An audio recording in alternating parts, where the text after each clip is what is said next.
Good morning साथियों, Saraswati career point में आप सभी का स्वागत है। डेली करंट अफेयर्स हमारा डेली सीरीज। मुझे उम्मीद है कि आप लोगों को अच्छा लग रहा होगा और आपकी तैयारी बेहतर हो रही होगी। चलिए शुरू करते हैं आज का करंट अफेयर। उससे पहले चैनल को लाइक कीजिएगा और शेयर कीजिएगा ताकि आगामी परीक्षाओं में सभी जो एस्पिरेंट हैं उनके लिए बेटर हो सके। ठीक है, चलिए आज का प्रश्न लेते हैं। किस मंत्रालय ने योगा मोबाइल ऐप जारी किया है? तो ये आयुष मंत्रालय ने। ठीक है, नमस्ते योगा एक मोबाइल एप्लीकेशन 7वें अंतर्राष्ट्रीय योग दिवस के कार्यक्रम में लॉन्च किया गया। यह कार्यक्रम आयुष मंत्रालय द्वारा मोरारजी देसाई राष्ट्रीय योग संस्थान के सहयोग से आयोजित किया गया था। विदेशी मुद्रा भंडार की सूची में कौन सा देश पहले स्थान पर है? तो ये चीन है। भारत रूस को पछाड़कर विदेशी मुद्रा भंडार वाला चौथा सबसे बड़ा देश बन गया। ठीक है, पहले में चाइना, दूसरा जापान, तीसरा स्विट्जरलैंड, चौथा रसिया, पांचवा इंडिया था, लेकिन अब भारत चौथे में आ गया। ठीक है, रसिया को छोड़ के। अगला देखें तो अंकटाड की हाल ही में पहली महिला अध्यक्ष किसे बनाया गया था? ये रेबेका ग्रीन्सपेन। ठीक है, अंकटाड जितने भी ये पर्यटन क्षेत्र थे उनको सूचीबद्ध करता है। ठीक है, तो इसके पहली महिला अध्यक्ष बनी है कौन? रेबेका ग्रीन्सपेन।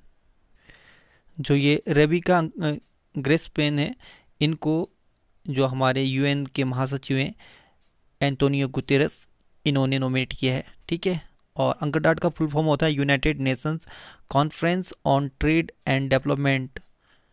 ठीक है, इसका फुल फॉर्म होता है।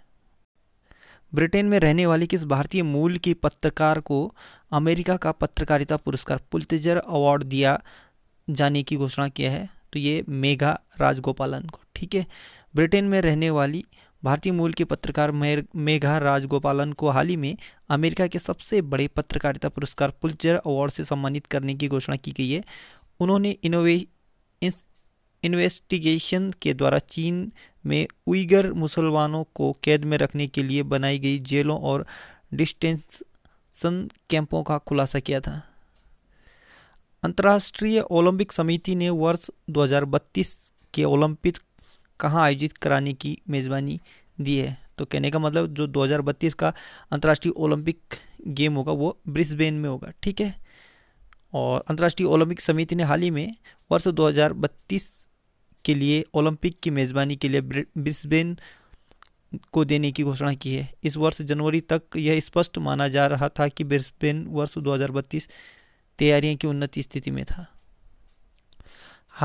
किस राज्य ने हाल ही में मुख्यमंत्री शिशु सेवा योजना शुरू किया? तो ये असम ने किया है। ठीक है, असम के मुख्यमंत्री डॉक्टर हेमंत बिश्व शर्मा ने मुख्यमंत्री शिशु सेवा योजना शुरू किया है। उन पर लाभार्थियों को वित्तीय सहायता के चेक सौंपे हैं जिन्होंने कोविड-19 के कारण अपने माता पिता दोनों को खो दिया है।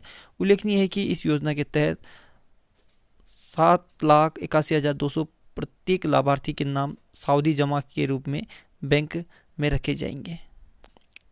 स्टील तकनीक से कौन सा देश विश्व का पहला नौसेना जहाज बना रहा है? तो ये रसिया, रूस बना रहा है।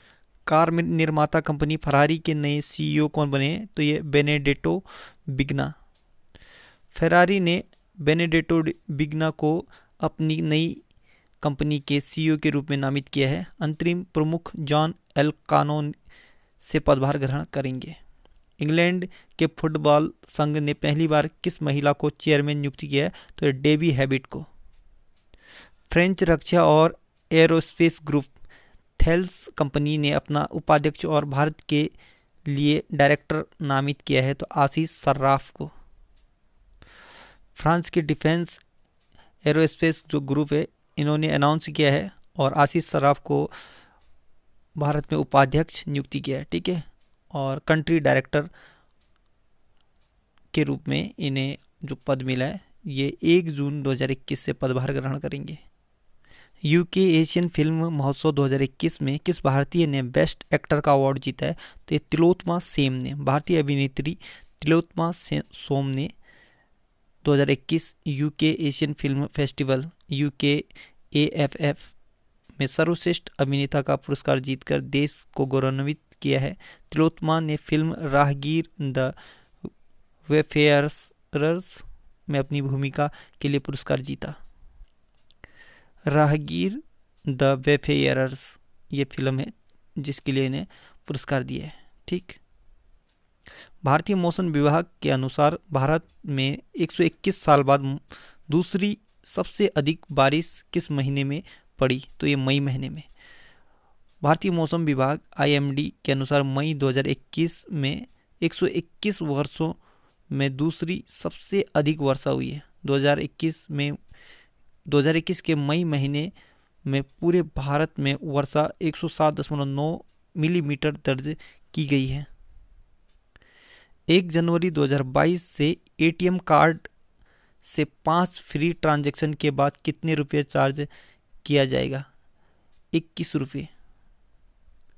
बैंक ग्राहक को 1 जनवरी 2022 से प्रभावी लेन देन सीमा से अधिक प्रत्येक ATM नगद निकासी के लिए 21 रुपये, वर्तमान में यह 20 रुपये का भुगतान करना होगा। अमेरिका ने निर्धन देशों के लिए कितने मिलियन वैक्सीन निर्यात को मंजूरी दी है? तो 500 मिलियन। संयुक्त राज्य अमेरिका के राष्ट्रपति जो बाइडेन ने महामारी को जल्दी से जल्दी समाप्त करने के लिए दुनिया भर के सबसे गरीब देशों को फाइजर कोविड-19 वैक्सीन की 500 मिलियन खुराक दान करने की घोषणा की है। अंतर्राष्ट्रीय एल्बिनिज्म जागरूकता दिवस कब मनाया जाता है? तो ये 13 जून को। अंतर्राष्ट्रीय एल्बिनिज्म जागरूकता दिवस हर साल 13 जून को मनाया जाता है। एल्बिनिज्म और एल्बिनिज्म वाले लोगों के मानवाधिकारों के बारे में लोगों में जागरूकता लाने के लिए यह दिवस प्रतिवर्ष मनाया जाता है। इस बार का थीम है मेड टू साइन। हाल ही में किस क्रिकेट खिलाड़ी ने क्रिकक्रू नाम से कोचिंग वेबसाइट लॉन्च की है? तो क्रिकक्रू ये वीरेंद्र सहवाग ने। ठीक। भारतीय स्टार क्रिकेटर वीरेंद्र सहवाग ने क्रिकक्रू नाम से क्रिकेट कोचिंग के लिए एक अनुभवात्मक शिक्षण पोर्टल लॉन्च किया है। ठीक। ये वेबसाइट भी है नीचे दिया हुआ।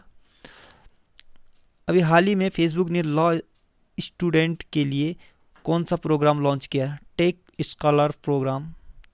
लॉ के स्टूडेंट हैं उनके लिए। ठीक है, tech scholar programme. Facebook India ने देश में कानून व्यवस्था के छात्रों के लिए एक नई पहल Facebook India tech scholar FITS कार्यक्रम की घोषणा की है।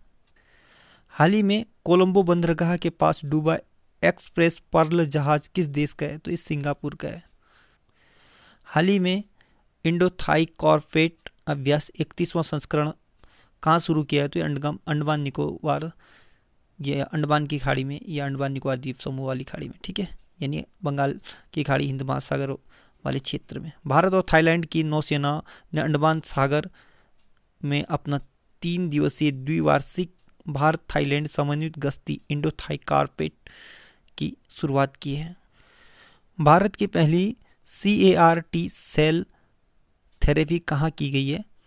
तो ये टाटा मेमोरियल सेंटर मुंबई में। ठीक है, Tata memorial hospital IIT Mumbai collaborate to first India's CAR-T cell therapy for cancer treatment. ठीक है, तो ये कैंसर ट्रीटमेंट के लिए CAR-T जो थेरेपी होता है, तो इसका CAR का फुल फॉर्म होता है चिमेरिक एंटीजन रिसेप्टर। चिमेरिक एंटीजन रिसेप्टर यानी T सेल। ठीक, इसको CAR-T भी कहते हैं। देश का पहला अंतर्राष्ट्रीय समुद्री सेवा क्लस्टर कहाँ स्थापित किया जाएगा? तो अहमदाबाद में। ठीक है, अहमदाबाद गुजरात मैरीटाइम बोर्ड ने Gujarat international finance take gift city में भारत का पहला अंतर्राष्ट्रीय समुद्री सेवा क्लस्टर स्थापित करने की घोषणा की है। ठीक है, तो गिफ्ट सिटी भी ये गुजरात में बनाया जा रहा है। किसान मित्र ऊर्जा योजना हाल ही में किस राज्य ने लॉन्च किया है? तो राजस्थान ने। ठीक है, मुख्यमंत्री अशोक गहलोत ने मुख्यमंत्री किसान मित्र ऊर्जा योजना के प्रारूप को मंजूरी दे दी है। इस योजना के तहत राज्य सरकार द्वारा मीटर्ड कृषि उपभोक्ताओं को बिजली के बिल पर प्रतिमाह 1,000 रुपये और अधिकतम 12,000 रुपये प्रति वर्ष का अनुदान दिया जाएगा। इससे प्रतिवर्ष 1,450 करोड़ रुपये का वित्तीय भार आएगा। इंग्लैंड के पूर्व कप्तान एलेस्टेयर कुक का रिकॉर्ड तोड़कर कौन इंग्लैंड के लिए सबसे ज़्यादा टेस्ट खेलने वाले खिलाड़ी बन गए? तो जेम्स एंडरसन बन गए। इंग्लैंड के पूर्व कप्तान एलिस्टेयर कुक का रिकॉर्ड तोड़कर हाल ही में जेम्स एंडरसन 162वां टेस्ट मैच खेलने के साथ ही इंग्लैंड के लिए सबसे ज़्यादा टेस्ट क्रिकेट खेलने वाले खिलाड़ी बन गए हैं। इंग्लैंड के तेज गेंदबाज जेम्स एंडरसन ने इंग्लैंड और न्यूजीलैंड के बीच खेले गए टेस्ट मैच में यह रिकॉर्ड अपने नाम कर लिया है। ठीक है। दक्षिण अफ्रीका के गोटेंग प्रांत महिला गोसेम थामारा सिथोले ने एक साथ कितने बच्चे को जन्म देकर वर्ल्ड रिकॉर्ड बनाया है? तो ये 10 बच्चे को। दक्षिण अफ्रीका के गोटेंग प्रांत की महिला है गोसेम थामरा सिथोले, इन्होंने एक साथ 10 बच्चों को जन्म देकर रिकॉर्ड बनाया। दक्षिण अफ्रीका के गोटेंग प्रांत महिला गोसेम थामरा सिथोले ने हाल ही में एक साथ 10 बच्चे को जन्म देकर वर्ल्ड रिकॉर्ड बनाया है। उन्होंने हाल ही में 7 लड़के और 3 लड़कियों को एक साथ जन्म देकर माली की रहने वाली हलीमा का 9 बच्चों को जन्म देने का रिकॉर्ड तोड़ दिया है। विश्व बाल श्रम निषेध दिवस कब मनाया जाता है? तो 12 जून को। विश्व बाल श्रम निषेध दिवस 12 जून को। ठीक है। 12 जून 2021 को संपूर्ण विश्व में विश्व बाल श्रम निषेध दिवस मनाया जाता है। उल्लेखनीय है कि अंतर्राष्ट्रीय श्रम संगठन यानी ILO ने वैश्विक स्तर पर बाल श्रम को समाप्त करने के लिए वर्ष 2002 में इस दिवस का शुभारंभ किया था। संयुक्त राष्ट्र के अध्यक्ष अब्दुल्ला शाहिद ने हाल ही में किस भारतीय को अपना सेफ डी कैबिनेट नियुक्त किया है? तो के नागराज नायडू को। संयुक्त राष्ट्र के 76वें सत्र में मनोनीत अध्यक्ष मालदीव के विदेश मंत्री अब्दुल्ला शाहिद ने हाल ही में भारत के उप स्थायी प्रतिनिधि के नागराज नायडू को हाल ही में 1 साल के लिए अपना सेफ डी कैबिनेट नियुक्त किया है। सेफ डी कैबिनेट फ्रेंच शब्द है जिसका अर्थ मुख्य सहायक या निजी सचिव होता है। हाल ही में किसने news on air radio live stream ranking जारी किया है? तो ये प्रसार भारती ऑडियंस रिसर्च द्वारा news on air radio live stream ranking जारी किया गया। ठीक है। हाल ही में प्रसार भारती ऑडियंस रिसर्च ने news on air radio live stream ranking जारी की है। आकाशवाणी की 240 से भी अधिक रेडियो सेवाओं का सीधा प्रसारण न्यूज ऑन एयर ऐप पर किया जाता है जो कि प्रसार भारती का एकाधिकारिक ऐप है। किस देश के जेंटलमैन कैडेट को भारतीय सैन्य अकादमी में प्रतिष्ठित मोटिवेशनल ट्रॉफी से सम्मानित किया गया? तो ये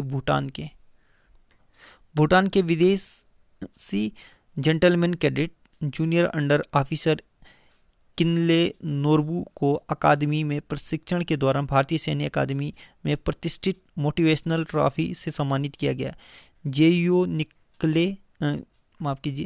JUO Kinley Norbu royal Bhutan army में कमीशन हो रहे हैं और वो 9 बाहरी देशों के 84 विदेशी जेंटलमैन कैडेट्स का हिस्सा है।